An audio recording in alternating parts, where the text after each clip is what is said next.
When I close my eyes, I can see the veins in my grandfather Theo's hand as he placed, very carefully, a log in the fireplace, the tongues of flame lapping over the hand and seeming to lick without injury with hot orange tongues his fingers as he moved the log around on the top of the pile, putting a finishing touch on it and backing away with a kind of elegant solemnity, like a woman placing the last dish on the table during Thanksgiving dinner.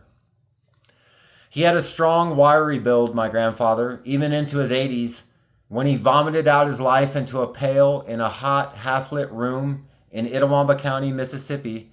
His hard body twisted with an agony which seemed to spring apparition like out of the land itself, the horror of its terminal fecundation, doomed to prodigious spawn and worm, digging larval trenches into my grandfather's bright diamond skull.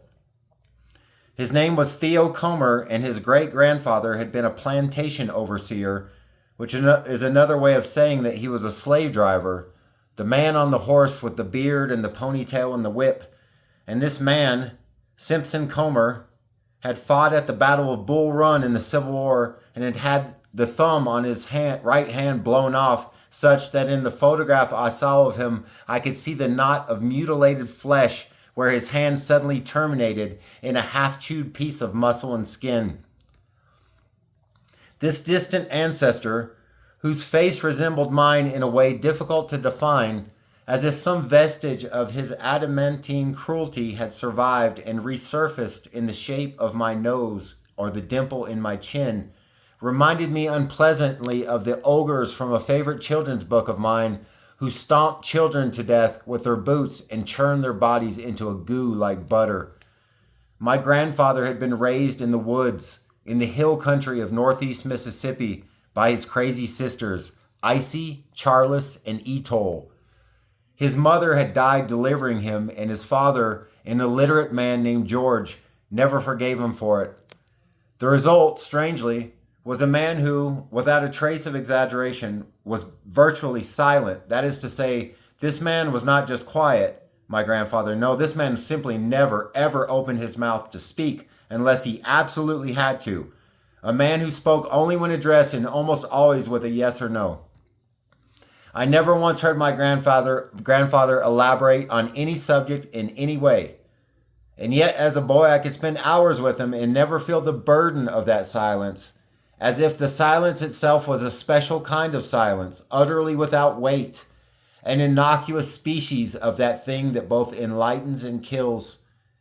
I sometimes stayed at my grandparents' house for a few days when I was around 12 years old. On Saturday morning, my grandfather and I would get into his pickup truck, and he would drive us out to Manatachee, perhaps 20 miles down the interstate, to the piece of land that had been in our family since the Reconstruction days after the Civil War. Half of that property was a bottom or slough, which is what people down there call a swamp. There were alligators on my grandfather's land, and sometimes as I worked clearing the jungle with a chainsaw, I would see a great commotion in the water, a thrashing and a whipping of tails, the twisting of a long, muscular body, curling as its appetites warp at the speed of its pillaging.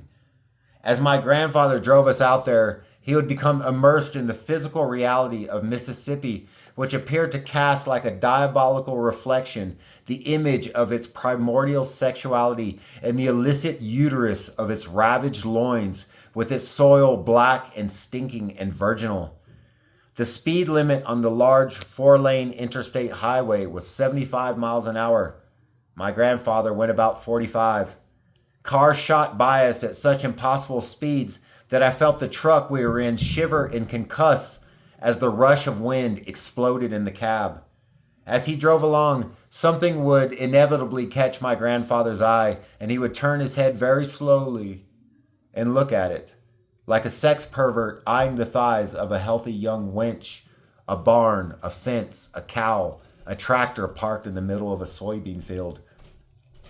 As he drove his truck, my grandfather chewed Red Man tobacco, the kind with the large wet leaves like sinews exhumed from the sticky flesh of a dead extraterrestrial, and unable to spit out the window without hitting himself, he would fire gobs of tobacco juice into the passenger side floorboard And whenever I climbed into his truck, the first thing I did was consciously press the bottom of my shoes into that thick black mud that had formed on the mat, feeling for an instant the breakfast of sausage and biscuits I had had in my grandmother's kitchen that morning creep up my throat a little.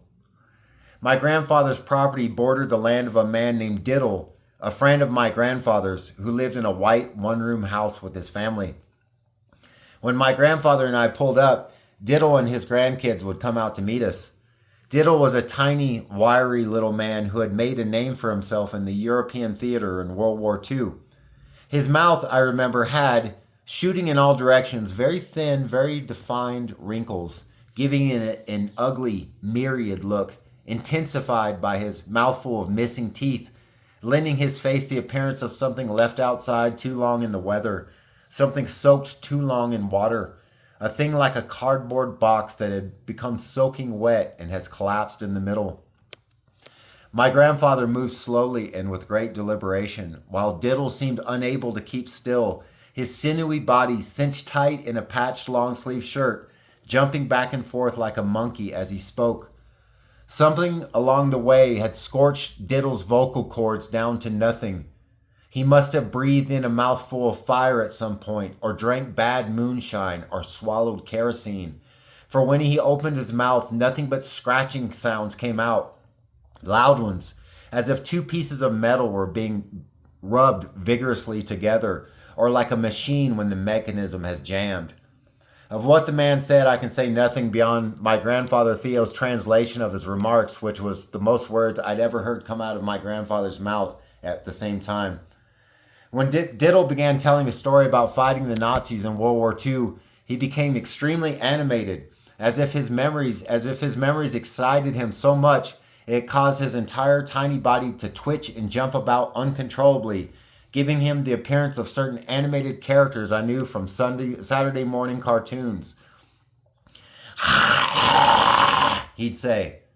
My grandfather would pause for a moment, and then turning to me, he'd tell me, he killed 16 Germans. With a shovel. As I mentioned, Diddle occupied a one-room house with several generations of his family.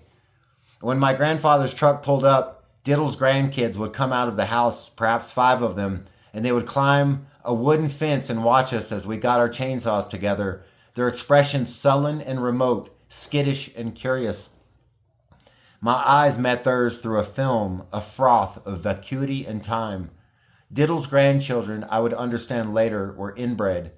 Looking at them as they stood on the fence, I couldn't tell whether they were 4 years old or 14 or 40, for their hair grew in random clumps on their scalps, which had a sickening yellow color to them, like an egg yolk thinned with water, and their eyes looked like the black beads on my mother's favorite necklace, the one she wore to church on Easter Sunday.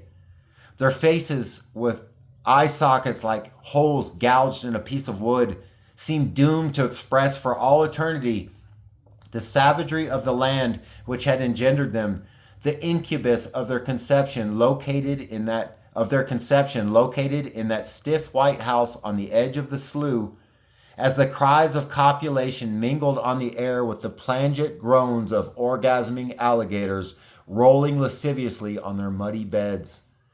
The faces of these unchildlike children were covered in filth. As we walked down into the bottom to clear land, my grandfather and I were followed by these children who trailed behind us at a distance, scrutinizing our every movement, their hard, tiny, bright black eyes trained on my back. I asked my grandfather why these kids followed me around like dogs. "You're clean," was all he said. When I sat down with my chainsaw, I watched them as they stood perhaps 20 feet from us, their lips parted, as if their minds were lost in azure schizoid beyond conception, their fledgling souls alacritous in astral backworlds, their hard, microscopic eyes locked onto mine such I was now the recipient of the gush of their reptilian emotions, the deranged species of mirth and misery that flowed like a putrescent liquid from their eyes, which were like beacons broadcasting the cipher which would unlock the door to those palisades of cruelty which exist in the exotic precincts of existence out beyond the last aghast endurance of an agony gorgeous with supernatural quintessences, the essences of which were hyper distilled in the lead bar of their gazes. Sitting there beneath a tree, oiling the chainsaw, my glance fell on one of the children's forearms. There, on that dirty white skin, like worms dipped in ink, was a network of black veins.